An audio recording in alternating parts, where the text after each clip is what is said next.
Coucou tous, contente de vous retrouver en cette fin de semaine. J'espère que vous allez bien. Moi, ça va. Je voulais vous souhaiter aussi de bonnes vacances parce que je sais que beaucoup d'entre vous le sont. Donc, profitez bien de vos vacances. Installez-vous, reposez-vous bien. Et je vais vous présenter aujourd'hui 5 survivants de l'aventure Life or Death. C'est parti. Renée Blasé. Alors, Renée Blasé, elle a 28 ans. Elle est la fille d'une famille clandestine et pour se nourrir, ses parents faisaient beaucoup de pratiques illégales comme la vente de drogue, éventuellement même le meurtre. Les revenus en argent étaient ce qu'ils étaient, suffisants pour être nourris et logés. Bien sûr, ils n'étaient pas pourchassés par la police toutes les 5 journées. Ils étaient bien évidemment recherchés pour meurtre et vente de substances très très illégales comme le cannabis, d'autres drogues dures.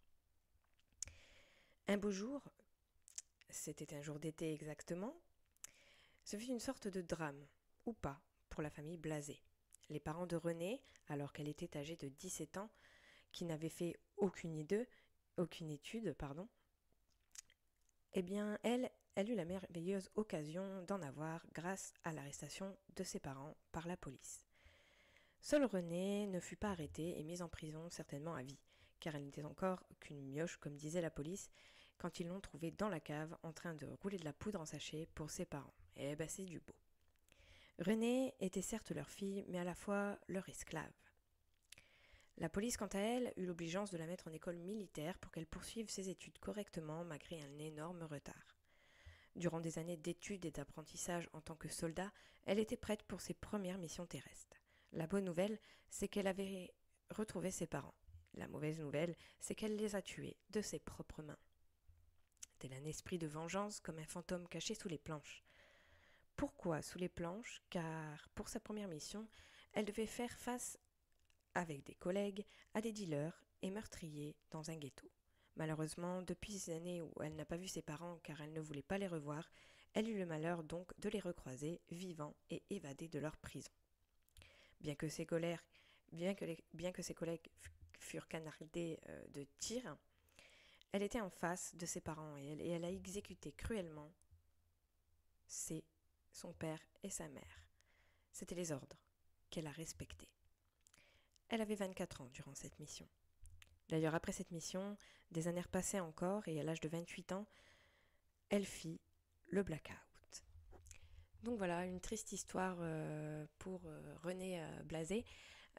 Donc c'est une fille de mafieux, on pourrait dire ça, une fille de trafiquant de drogue et malheureusement, elle a quand même réussi à s'en sortir malgré les conditions dans sa famille à l'époque. On va passer aux objectifs du coup de Renée dans le monde de Life or Death. Donc, les objectifs de Renée, comme beaucoup de survivants, déjà c'est survivre. Elle voudrait aussi battre ses peurs, parce qu'il faut dire qu'elle a une phobie. Elle a la phobie, elle a peur des monstres en fait. Donc, c'est un petit peu ironique dans le monde de Life or Death où on en croise tous les jours. Donc, bon courage Renée, j'espère que tu vas pouvoir battre tes peurs. Elle voudrait un rencard en mode post-apocalyptique. Pourquoi pas après tout, hein. J'espère que quelqu'un va te plaire dans l'aventure Life or Death, un autre survivant peut-être, une survivante, je ne sais pas trop. J'espère que ça t'arrivera et au moins tu auras quelqu'un pour te soutenir tout le temps dans tes aventures. Elle voudrait également retrouver Rune. Donc Rune, je vous en ai déjà parlé dans d'autres présentations sur les survivants.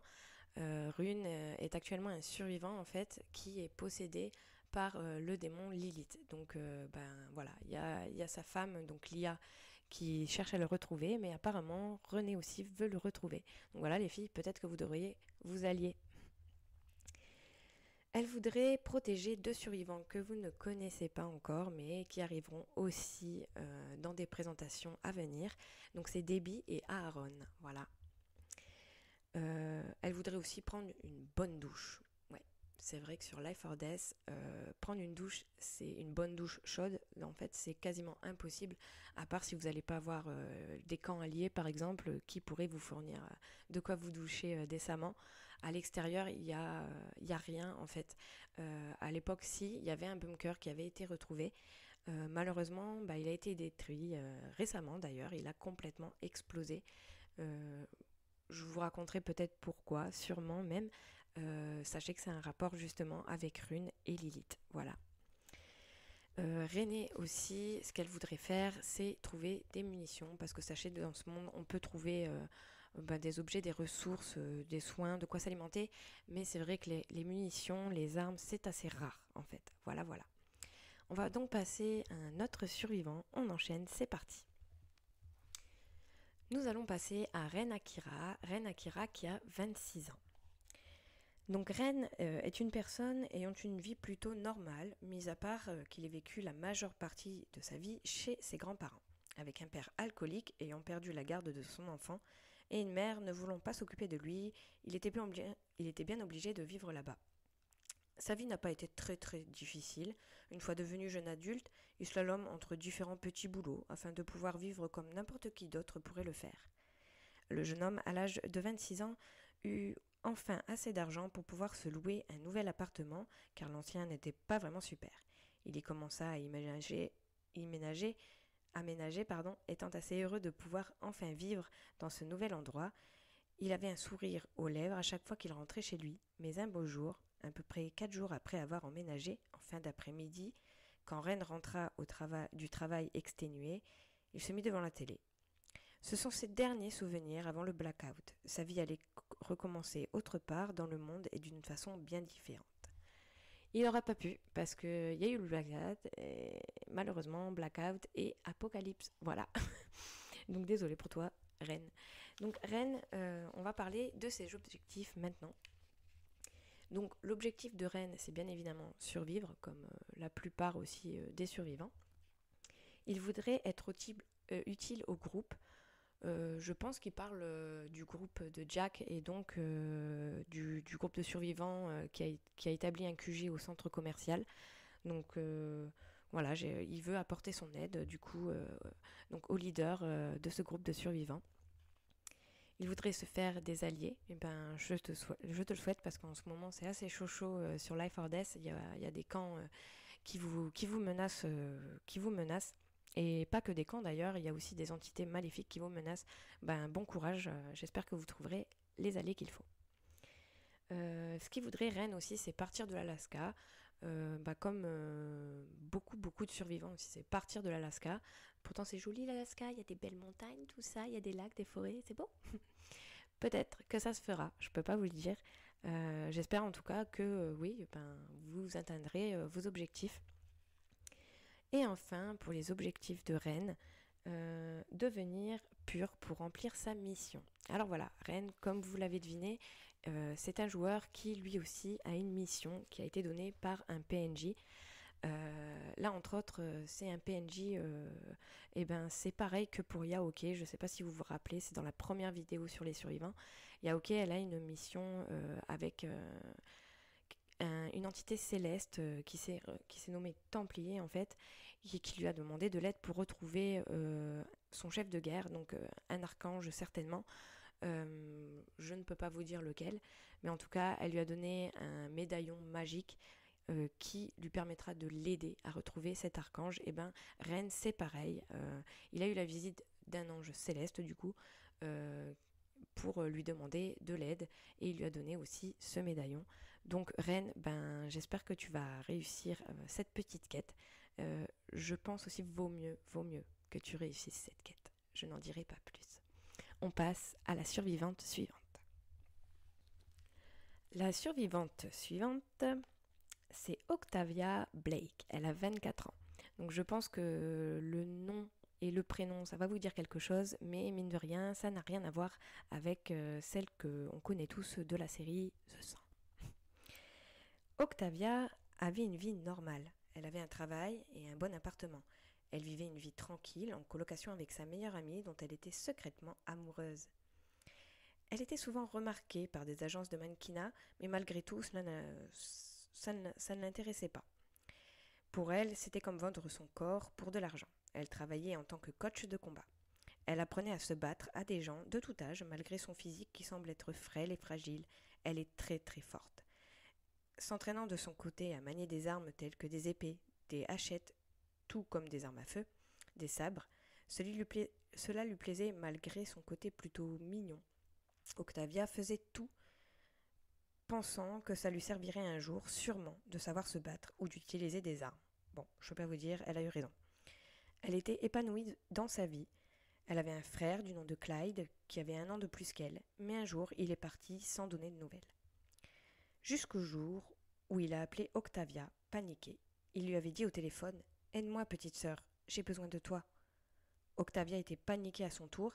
Elle lui demande pourquoi, avant que ce dernier ne lui dise: J'ai renversé quelqu'un et cette personne ne bouge plus. Son frère était en sanglots, alors qu'Octavia finit par garder son calme, lui disant d'appeler les secours et qu'elle arriverait pour le chercher. Octavia prit sa voiture avant de partir sur le lieu que lui avait indiqué Clyde, mais sur le chemin, il y a eu une camionnette qui roulait à contresens, dans une petite rue, c'était une impasse, et Octavia allait clairement percuter cette camionnette. C'est alors qu'elle fermait les yeux et qu'il y eut blackout. Et bien Octavia, tu as eu de la chance, parce que tu t'es tapé un accident de voiture, mais tu as réussi quand même à te réveiller de ce blackout. Donc tu as eu de la chance. On va passer du coup aux objectifs d'Octavia.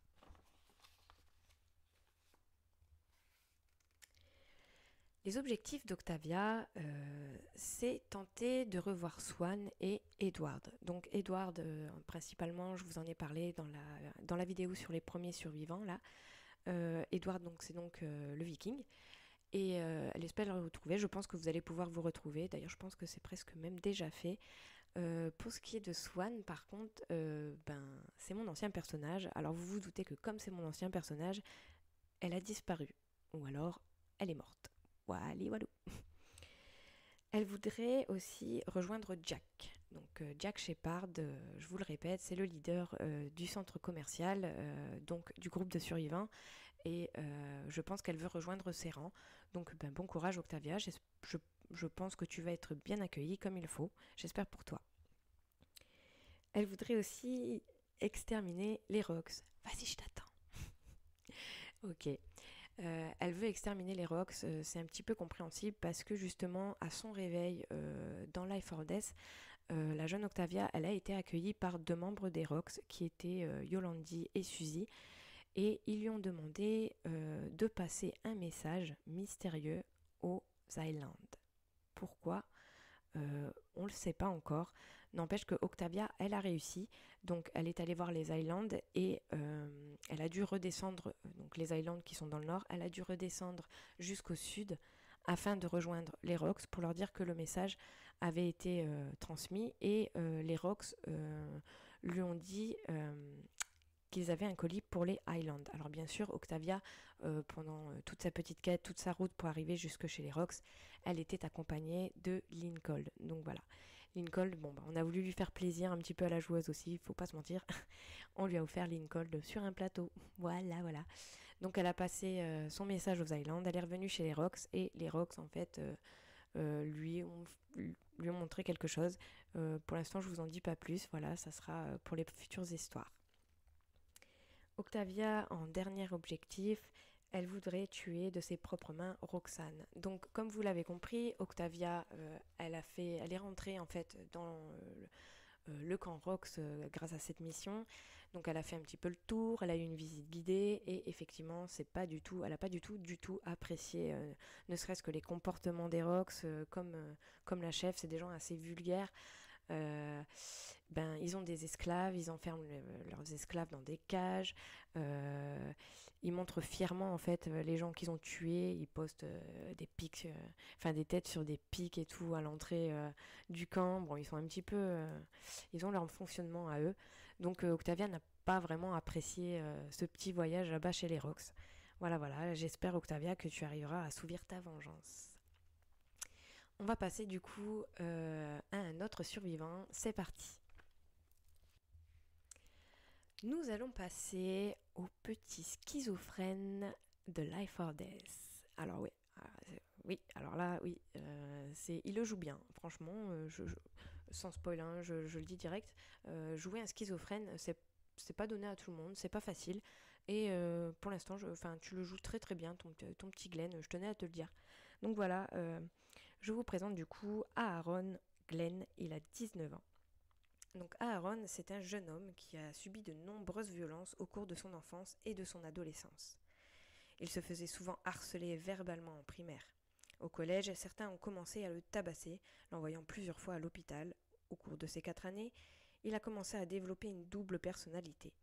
Au lycée, il est devenu de plus en plus violent pour des choses de plus en plus futiles. Ce n'était plus lui la victime. C'est à cette époque qu'il fut surnommé Glenn le Fou. Arrivé à la fac, il commença à boxer, sous les conseils de son psychologue.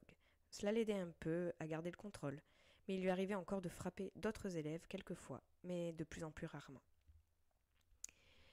Puis, il y eut le blackout. Donc on n'en sait pas beaucoup sur le passé de Glenn, mis à part que ça a été compliqué pour lui comme beaucoup de survivants en fait, et souvent liés aux parents qui sont pas de super parents, on peut dire. Voilà. Plus lui, en fait, il avait des problèmes sûrement psychologiques de base, donc ça l'a pas vraiment aidé. Est-ce que ce monde, Life or Death, va l'aider? Je pense pas non plus. Je pense que à mon avis, ça va aggraver du coup le cas de sa schizophrénie à Aaron. Donc on verra bien comment ça se finit tout ça, comment ça se tourne. Donc il voudrait enterrer ceux qui meurent dans ce monde détruit afin de leur rendre hommage. Voilà, donc mine de rien, en fait, il a quand même il a quand même de la compassion, du moins l'une de ses personnalités a de la compassion. Il y a quand même pas mal de survivants qui sont morts depuis le début de l'aventure Life or Death. C'est simple, on a quand même un Chanel dédié au cimetière, donc il y a eu pas mal de morts, voilà. Et il veut leur rendre hommage, je suppose. Il a perdu récemment, il me semble, Victoire et du coup Swan, qu'il a connu brièvement. Mais voilà, donc ils veulent leur rendre hommage et c'est gentil de sa part. Il veut aussi déboucher le tunnel avant de devenir fou et quitter ces lieux. C'est vrai qu'il y a un tunnel à déboucher, les survivants ils ont beaucoup de travail et Glenn il a l'air focus là-dessus, tant mieux, c'est son objectif, tant mieux en fait. Il faut quelqu'un pour motiver les autres et pour déboucher ce tunnel et savoir ce qu'il y a de l'autre côté bien entendu. Il voudrait finir la quête de lumière. Alors, il a une mission aussi qui lui a été donnée par un PNJ à Aaron. Donc ce n'est pas mon PNJ, c'est le PNJ d'un autre MJ qui s'appelle donc Lumière. Elle lui a demandé de retrouver une épée. Le souci, c'est qu'en fait, il faut qu'il la retrouve assez vite parce qu'en fait, son corps est en train de se transformer petit à petit en pierre. Donc à l'heure d'aujourd'hui, je ne vous dirai pas si Glenn ou Aaron ont réussi. N'empêche qu'il commence, son corps commence vraiment à se transformer pratiquement totalement en pierre. Donc il faut qu'il se dépêche. Et puis bon courage. On vous tiendra au courant dans les futurs épisodes de Life or Death. On passe au dernier objectif donc de Aaron. Et ça regroupe d'autres objectifs qui sont en fait de détruire les Rocks. Voilà, ils en ont vraiment marre de mon camp de PNJ et je peux vous dire que c'est pas fini. C'est pas fini. Je n'en dirai pas plus et bon courage du coup pour vos objectifs. Nous allons passer à la dernière survivante qui n'est autre que Agathe, mon personnage. C'est parti. Agathe Femelle, elle a 27 ans. Elle est anglaise. Elle a toujours habité dans ce pays, plus exactement dans le comté de Weldon, dans le sud-ouest. Née de parents catholiques et très pratiquants, la petite Agathe a été habituée très tôt aux prières du dimanche. Son père était strict, sa mère beaucoup plus douce. Mais Agathe a toujours été une élève studieuse et respectueuse, prête à aider son prochain. Le bénévolat, elle connaît. Sa vie fut très douce dans son petit village, le hobby préféré de la jeune femme étant de faire du violon et du piano, tout comme sa mère. Agathe se représentait souvent dans des petits concerts de son village ou pour les fêtes. La famille Femelle était appréciée du voisinage. Agathe se tournait toujours vers Dieu pour ses petits tracas quotidiens et ses espérances. Il était comme un second père à ses yeux, ce qui avait le don d'éloigner la plupart des hommes et des femmes. Agathe avait donc très peu d'amis, mais elle n'en était pas moins malheureuse. La musicienne pouvait tout autant passer des heures seule dans son jardin avec des fleurs et son potager, comme peindre de jolis paysages. La jeune femme, très pieuse, décide, sous l'influence de ses parents, de faire des études de droit, mais elle n'ira pas jusqu'au bout car ça ne lui plaisait pas. Une déception pour sa famille, mais pour Agathe également. Elle ne deviendra donc pas avocate et l'échec lui passe en travers de la gorge. À quoi était donc bonne Agathe, hormis l'art et les plantes? De quoi pourrait-elle vivre plus tard lorsqu'elle fondera sa propre famille? C'est ainsi que le moment le plus triste de sa vie débutera, celui qui la poussera à rejoindre un couvent par la suite, ainsi que l'ordre de la Visitation de Sainte Marie. Agathe va décevoir une fois de plus ses parents. Elle deviendra une simple fleuriste, appliquée, mais ce n'était pas le métier qui leur ferait honneur, surtout pour son père. Et en plus encore, la jeune femme s'éprend d'un jeune homme non catholique. Il parle bien, il est très charmant, mais cache une partie sombre qui se révélera seulement peu avant leur mariage. Cet homme s'appelait Sean et était violent, impulsif. Les scènes de ménage allaient bon train, les voisins s'en plaignaient même et Agathe se faisait battre. Un soir d'été, lors d'une dispute animée à l'étage de leur maison, Sean poussera sa future femme par la fenêtre dans un accès de colère. Le mariage fut bien sûr annulé par les parents même qui s'y opposèrent et Agathe fut plongée dans le coma plusieurs mois. À son réveil, elle se souvient de tout et l'une de ses jambes avait dû être opérée. Agathe était accablée, honteuse, triste et trahie. Elle finira le reste de ses jours à se consacrer à Dieu et ses sœurs. Elle sera renommée au début la boiteuse. Donc Agathe elle vivait tranquillement dans son couvent avant qu'il y eut le blackout. Donc voilà, c'est tout pour Agathe, donc, qui est mon personnage. Donc sachez que j'en ai eu pas mal de personnages depuis le début de l'aventure Life or Death. Je crois que j'en ai eu 5 en tout, ça c'est la 5e. Donc Agathe Femelle, je pense que le nom d'ailleurs ça vous dit quelque chose. Je suis pas fan du tout, non, pas du tout. Bon, on va passer aux objectifs de Agathe. Agathe, elle est arrivée il y a très peu de temps dans l'aventure Life or Death. Donc pour l'instant, les objectifs d'Agathe, c'est d'essayer de survivre, de prier, beaucoup prier. Et aussi, certains survivants lui ont parlé du coup de runes qui étaient possédées. Ils lui ont parlé aussi des nombreux dangers qu'il y avait à l'extérieur. Donc, c'est contre ça qu'elle veut se battre, contre les créatures maléfiques principalement. Pour l'instant, Agathe, elle a rejoint donc le QG du centre commercial où elle se sent le plus en sécurité. Donc voilà, c'était la fin de cette vidéo. J'ai fini par Agathe. J'ai ajouté un personnage cette fois-ci, car Agathe, pour la prochaine vidéo que je vais vous sortir, elle sera assez importante. Donc je vous invite pour la prochaine vidéo à vous abonner. Comme ça, vous ne loupez pas en fait cette vidéo, car ça sera l'une des premières histoires que je vais raconter. Donc premier épisode lecture, j'espère que ça vous plaira. En attendant, je vous fais des gros bisous, passez de bonnes vacances et à dimanche prochain. Bye!